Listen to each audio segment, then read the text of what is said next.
आगे भी जाने न तू, पीछे भी जाने न तू, जो भी है बस यही एक पल है। तो ये जो पल लूट लेने का मिला है उसका भरपूर लाभ उठा लो। क्या पता कल फिर वो पल आए ना आए। जो भी है बस यही एक पल है। बौद्ध दर्शन में इसे क्षणवाद कहते हैं और बिहार तो वैसे भी बुद्ध की धरती है। जी हाँ, नमस्कार। न्यूज लेटर के साथ हाजिर हूँ मैं, राकेश रंजन। आज कोशिश बिहार को समझने की तरीका बेशक बेहतरीन हो। सवाल है कि बिहार के शायद ही किसी मध्य विद्यालय में पूरे विषय के शिक्षक हैं। उत्तर प्रदेश में क्या शिक्षा का बजट है यह तो नहीं मालूम, पर उत्तर प्रदेश की शिक्षा व्यवस्था का भी यही हाल है। टीचर्स की भयंकर कमी है। बिहार ही नहीं, पूरे गोबरपट्टी की यही स्थिति है। बिहार में शिक्षा की जो स्थिति है उसमें कोई सिर्फ भिक्षा मांगने लायक ही बन सकता है और कुछ नहीं। बिहार में शिक्षा की समग्र स्थिति दयनीय और चिंतनीय है, पर कोई सोचने वाला नहीं है। स्कूलों से लेकर विश्वविद्यालयों तक में लूट मची है, जिसके हिस्सेदार सरकारी अफसर, कुलपति, कुल सचिव, ठेकेदार और नेता सभी हैं। पूरे बिहार में लूट और भ्रष्टाचार के अलावा और कुछ भी नहीं हो रहा है। और सबसे दुखद बात यह है कि सब कुछ हो रहा है विकास के नाम पर। इस दुखद परिस्थितियों के लिए सर्वाधिक दोषी बिहार की सरकार, राजनेता। बिहार की बात करें तो 34-35 वर्षों की सरकार, राजनेता मतलब चाहे वह किसी भी दल के हों, के अलावे शिक्षक, नेता, अभिभावक, शिक्षक और छात्र हैं। तो बात मैंने शुरू की थी और ये बातें मेरी नहीं है, ये विभिन्न माध्यमों से मुझ तक पहुंची प्रतिक्रिया है और इस प्रतिक्रिया के आलोक में समझने की कोशिश करते हैं। दुनिया के पैमाने पर भारत के संस्थान शिक्षा शैक्षणिक गुणवत्ता में बहुत पीछे यानी नीचे पाए गए हैं और भारत के पैमाने पर बिहार के संस्थान एकदम नीचे तलहटी में पाए गए हैं, मतलब एकदम निचले तल पर। यानी दुनिया के पैमाने पर बिहार को देखें तो यह इतने नीचे की तलहटी में कहीं होगा जिसे देखने के लिए थोड़ी बहुत खुदाई और बेहद पावरफुल टॉर्च की जरूरत होगी। वही अगर शैक्षणिक तंत्र में व्याप्त भ्रष्टाचार के स्तर की ग्रेडिंग हो तो बिहार बिना किसी तर्क वितर्क के भारत में पहले पायदान पर नजर आएगा। अब जब भारत में पहले पायदान पर आएगा तो दुनिया में स्वतः ही फर्स्ट पोजीशन हासिल कर लेगा। तो हमारा बिहार शैक्षणिक गुणवत्ता में दुनिया में सबसे नीचे की पंक्ति में और भ्रष्ट शिक्षा तंत्र को विकसित करने में सबसे आगे की पंक्ति में है।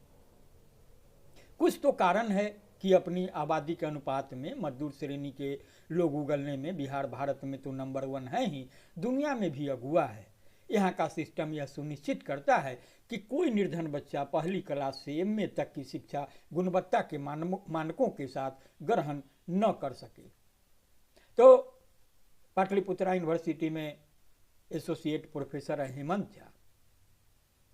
हेमंत झा का विश्लेषण है और सवाल कि आखिर मेक इन इंडिया के लिए मजदूरों की जरूरत है कि नहीं, वह भी बेहद कम मजदूरी पर। अपना बिहार हाजिर है ना। कंपनी के गेट पर सिक्योरिटी गार्ड चाहिए, यहाँ से ले जाओ। रेस्टोरेंट और रिजॉर्ट में वेटर चाहिए, बिहार है ना।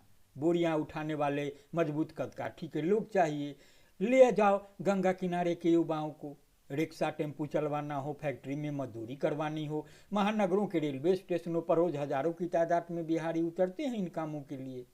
यह हमारे बिहार में ही संभव है कि कोई बच्चा फिजिक्स, केमिस्ट्री, जूलॉजी आदि में ऑनर्स ग्रेजुएट हो जाए, वह भी फर्स्ट क्लास में, लेकिन उसने अपने पूरे छात्र जीवन में प्रयोगशाला नामक स्थान तक नहीं देखा है। यह बिहार में ही संभव है कि एक भरे पूरे सरकारी कॉलेज में हजारों बच्चों का नामांकन हो, लेकिन उस कॉलेज में फिजिक्स, केमिस्ट्री, बॉटनी के प्रोफेसर की संख्या नील हो, मतलब 0 हो। लेकिन प्रतिवर्ष वहाँ नामांकन होता है हजारों बच्चों का, फिर भी एक दिन परीक्षा फॉर्म भी भरते हैं, परीक्षा भी देते हैं और विभिन्न डिवीजनों में पास भी हो जाते हैं।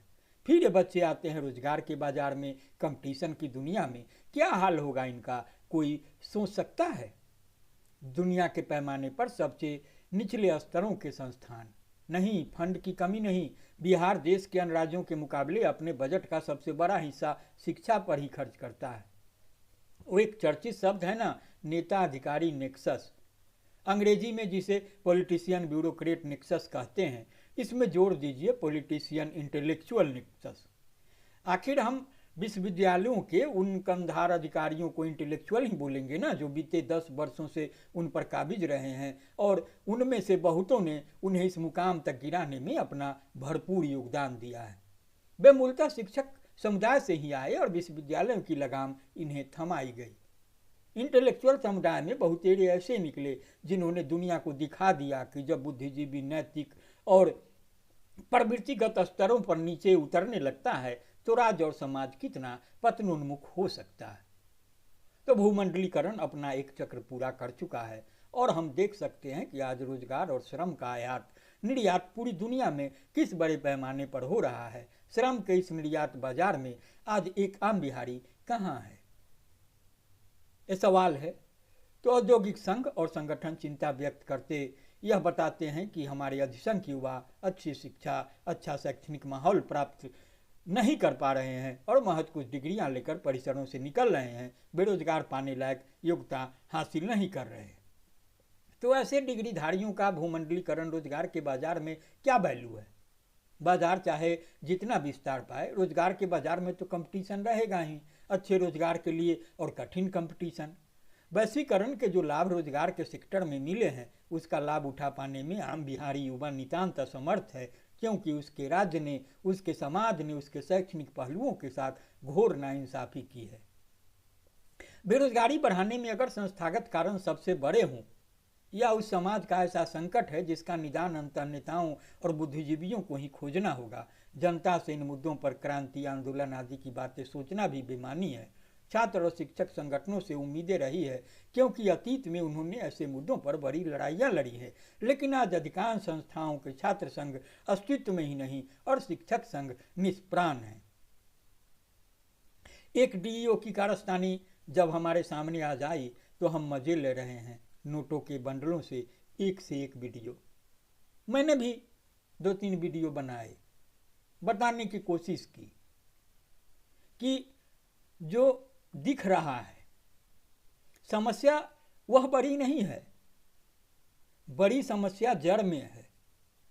जो दिख रहा है उसके पोषक हैं,